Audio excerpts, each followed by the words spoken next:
For countless millennia, humanity's existence was intrinsically tied to nature's cycles, governed by solar journeys and seasonal shifts.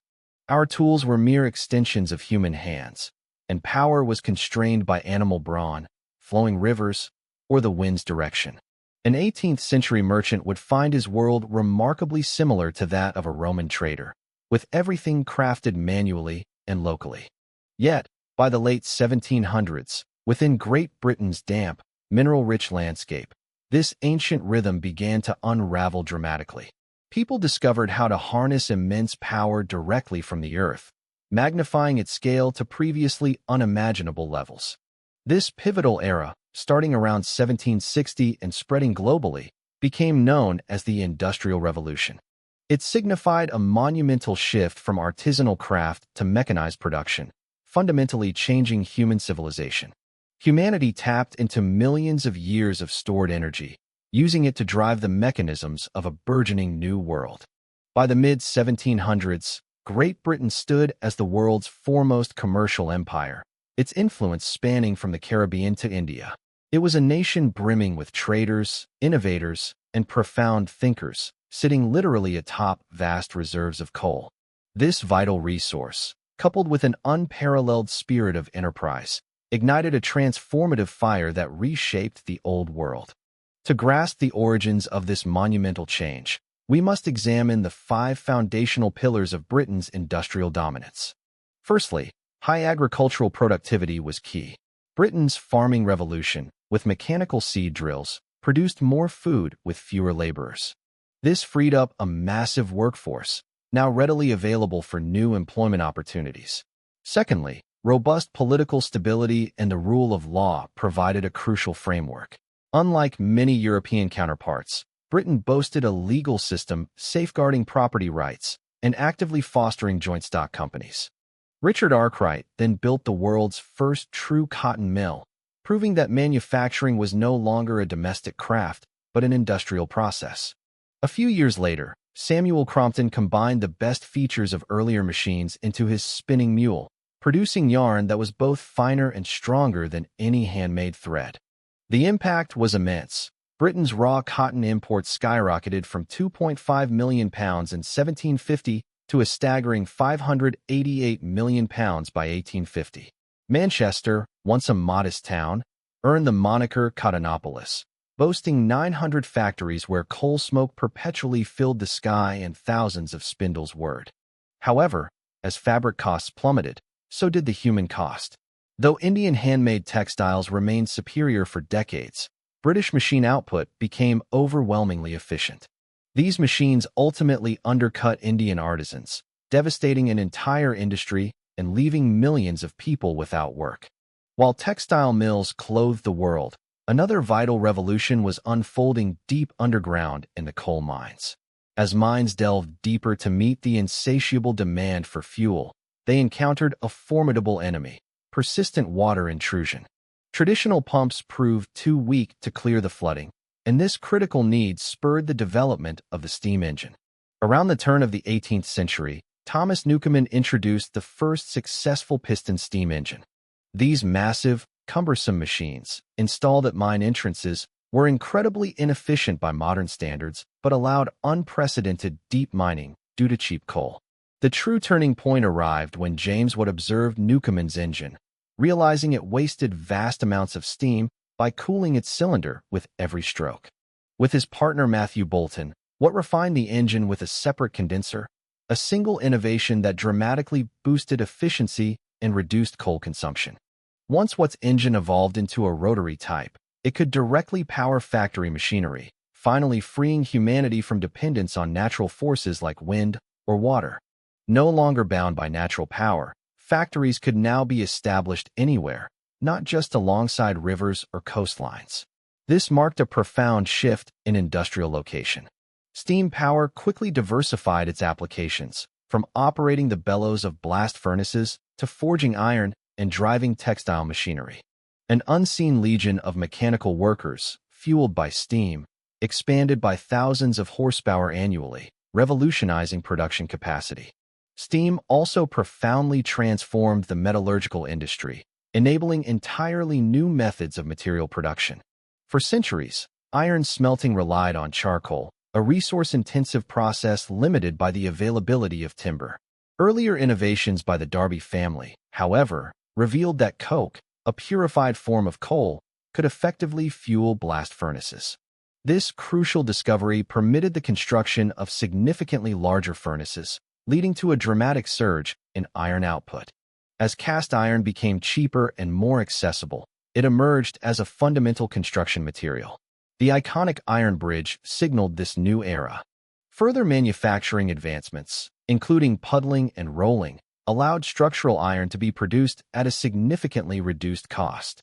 Puddling was a grueling and hazardous occupation. Few workers lived past 40. Still, their immense labor constructed bridges, factories, and the railways uniting the world. As factories multiplied, Britain's landscape changed forever, triggering an age of vast urbanization. City populations swelled from 3% to almost 50% by century's end.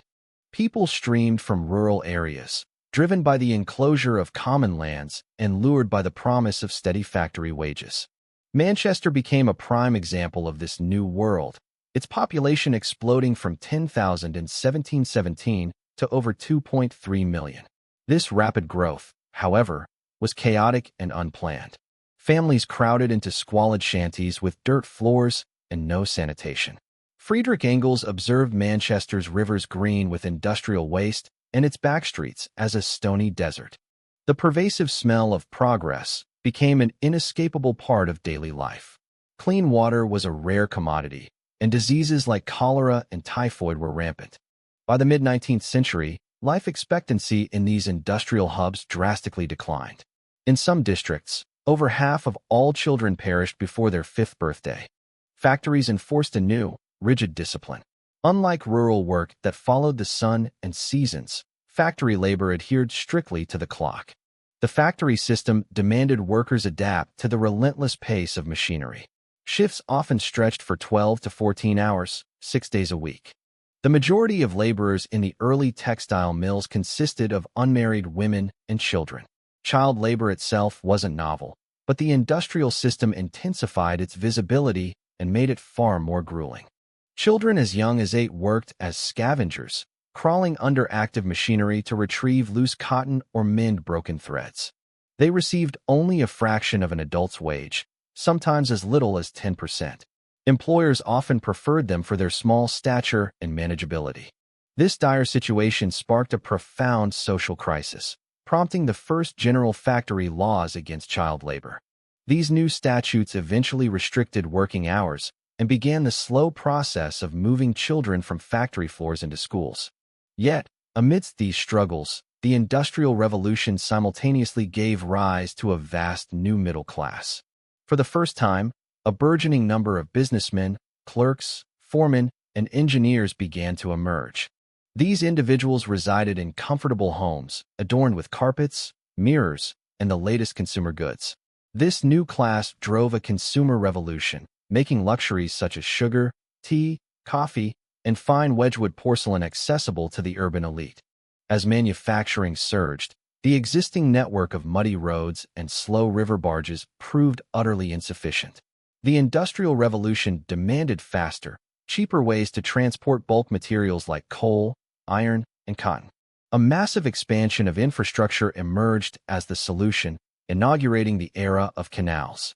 Grand projects, such as the Bridgewater Canal, demonstrated the superior efficiency of water transport for coal over land routes. This success was immediate and dramatic, causing coal prices in major cities to plummet by half almost overnight. Such triumphs ignited a canal mania, a construction boom that linked key industrial hubs. A single horse could now pull a barge carrying vastly more weight than any cart. However, the canal's dominance was short-lived, soon overshadowed by the era's most iconic invention, the railway. Railways became feasible due to 3 crucial elements: affordable cast iron for rails, the rolling mill to shape them, and the revolutionary high-pressure steam engine. Visionaries like Richard Trevithick and George Stephenson realized that mounting a steam engine on wheels, running on iron tracks, could move cargo at speeds previously unimaginable. The inauguration of the first intercity railway, connecting Liverpool and Manchester, caused a sensation. It effectively linked a burgeoning industrial center with a vital global port. This innovation dramatically cut travel times, allowing passengers to journey between cities in mere hours instead of arduous days. Railways shattered rural isolation, enabling ideas to spread with unprecedented speed, and simultaneously generated a massive new source of employment. Across the oceans, steam power brought similar transformations. While improved sailing techniques had boosted speeds, the advent of steamships liberated global trade from complete reliance on wind. The world felt smaller as merchants gained the ability to track goods with a level of precision utterly inconceivable just a generation before. For decades, Britain zealously guarded its industrial secrets, enacting laws to prevent skilled workers from leaving and machines from being exported. Yet, this fire of innovation could not be contained. While British entrepreneurs pushed for further expansion, other nations desperately sought to catch up. Belgium, with its rich Walloon coalfields, emerged as the second nation to industrialize. Belgium's Walloon region underwent a rapid transformation, with English engineers relocating to construct vast, integrated factories there. These plants processed everything from raw materials to finished steam engines, mirroring the industrial valleys of northern England. By the mid-19th century, the landscape profoundly reflected this new industrial might. In stark contrast, France experienced a more gradual and measured industrial revolution. French historians note it lacked a single definitive starting point, unfolding instead as a slow evolution throughout the 18th and 19th centuries. Germany, however, presented a distinct scenario. Divided into numerous small states, it initially lacked a unified market. Yet, the construction of railways proved to be a critical catalyst for change. By the time of German unification, the Ruhr Valley had become a powerhouse of heavy industry, eventually leading the world in chemical research and production. Across the Atlantic, the United States forged its own unique path. Initially a producer of natural resources, America then embarked on industrialization. With skilled workers arriving, carrying knowledge of British machine designs, Americans introduced their own innovation, the American system of manufacturing. This involved developing interchangeable parts. Instead of individual components crafted by hand, machines created identical, precision metal pieces. This groundbreaking method enabled mass production on an unprecedented scale, revolutionizing assembly. Even in the East, the Industrial Revolution took hold. Following the Meiji Restoration, Japan consciously decided to rapidly catch up with the West. Japan rapidly established modern factories and textile mills. Thousands of students traveled abroad, mastering contemporary science and technology. By the century's close, this effort transformed Japan from a feudal society into a formidable industrial nation. Yet, not everyone embraced this new era. For countless artisans, the Industrial Revolution brought catastrophe. Skilled weavers, who had honed their craft for years, suddenly couldn't compete with machines. This desperation ignited movements like the Luddites, as workers began breaking into factories and smashing the machines that took their jobs. Governments reacted with force, determined to protect the new industry. In rural areas, workers also destroyed threshing machines, which made their labor redundant. These were the desperate cries of an older world, struggling to survive. However, from this widespread unrest, a new form of organization was born, the labor union. Workers understood that while one person was powerless, 1,000 could halt production. Despite initial laws forbidding them, unions slowly gained the right to strike, eventually securing improved wages and better working conditions. In the realm of ideas, these revolutions ignited vast philosophical debates. Thinkers like Karl Marx observed Manchester's factories, perceiving a system of exploitation. He believed this system would inevitably lead to a complete social transformation. Conversely, romantics, poets, and artists shuddered at the sight of the grim, satanic factories. They mourned the loss of nature and traditional rural life. They stressed the importance of the human spirit over the monstrous machine. Even the environment began to show strain. The roots of modern ecological movements lie in 19th-century reactions to air pollution. Laws were eventually passed to regulate toxic gas emissions from chemical plants. Scientists also linked contaminated water to diseases, leading to massive new sewage systems that diverted waste from rivers. By the mid-19th century, the first industrial revolution had reached its peak. However, a second wave was on the horizon, driven by steel, chemicals, and electricity, rather than iron and steam. The Bessemer process revolutionized manufacturing, enabling the mass production of steel, a material far stronger and more flexible than iron. This breakthrough allowed for the construction of towering skyscrapers and the rise of colossal industrial corporations. Oil began to displace coal, while the internal combustion engine paved the way for the burgeoning automotive industry. Electricity brought a new kind of magic, replacing gas lighting in factories and powering cities with a constant 24-hour rhythm. This ushered in an era of mass consumption, transforming shopping into a cultural phenomenon within vast, dazzling department stores. The world became interconnected by the electric telegraph, and mass literature spread across societies on an unprecedented scale. Looking back, the Industrial Revolution stands as arguably the most pivotal event in human history since the advent of agriculture itself. It spurred sustained growth and material progress in the Western world, marking the first time incomes and populations consistently expanded. Yet, it also demanded new societal management ideas, creating immense global economic disparities and shifting the world's power balance from east to west. Our planet's landscape was irrevocably altered, with tranquil green fields giving way to grid-patterned cities and the iron arteries of a new age. The legacy of the 18th century is embedded in the very DNA of our modern lives. We are direct descendants of that initial, coal-fueled spark.